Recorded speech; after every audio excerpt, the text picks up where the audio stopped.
And we're going to turn to Kathryn Jacobsen. She's an internationally respected health expert who has done field research in Sierra Leone. She also teaches at George Mason University. Kathryn, thanks for being on the program.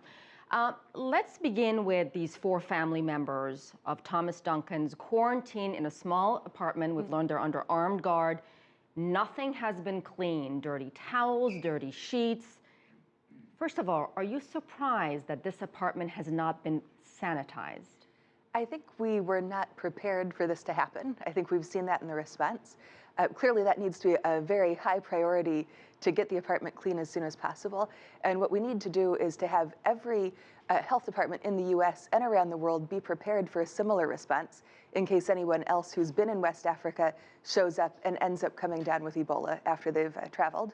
So Duncan was in Liberia, in Monrovia. He didn't have a fever. They did take his temperature, but he allegedly lied about not having contact with someone who had Ebola.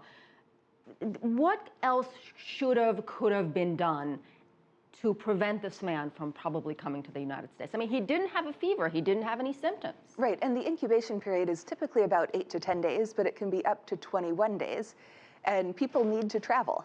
There is not going to be a perfect system for keeping anyone who might have had contact out of the sky. It sounds like the airport system worked, that he did not have a fever when he traveled. And that's really important because if he didn't have a fever, the people on the plane with him were not at risk. But he lied, so this could happen again. Someone else could lie, they may not have a fever, come to the States, develop the symptoms days later. Right, and people could fly to the States and not lie, just not know that they had contact. Right. So they could have had contact with someone who did not know that he or she had Ebola. They travel, they honestly say, I didn't know that this person that I had contact with was ill and will fall ill. So every country around the world has to be on the lookout for people who may fall ill after they leave an airport. They arrive healthy and they only get sick later on.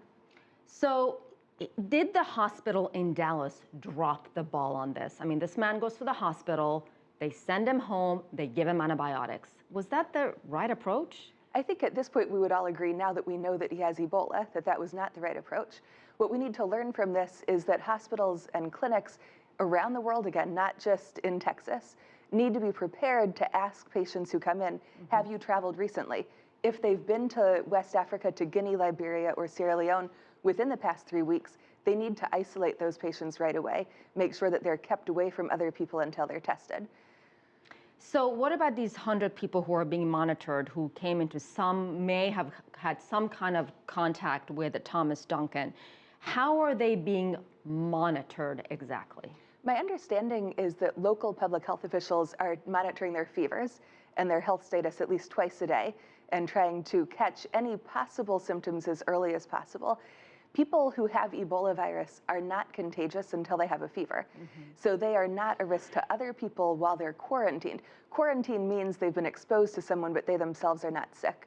If they turn out to develop a fever, they'll be isolated, which means they'll be in a hospital. Anyone who has contact with them will wear protective gear. And so at this point, it's a waiting game of waiting and observing for at least 21 days to see what happens. So Kathryn, let's say in the next week or two, one of these 100 people develops symptoms, tests positive for Ebola. What then? Is this country prepared? At that point, the quarantine zone would be expanded to include anyone who had had contact with that person after that person fell sick. But again, because everyone is quarantined, they're going to have very limited human contact with other people. So if they do fall sick, the number of people who would have to be quarantined would be fairly minimal. So the expectation is that very few people will become infected with Ebola as a result of this imported case. Okay. There's just so many questions, but we've run out of time. Thank you so much, Kathryn Jacobsen.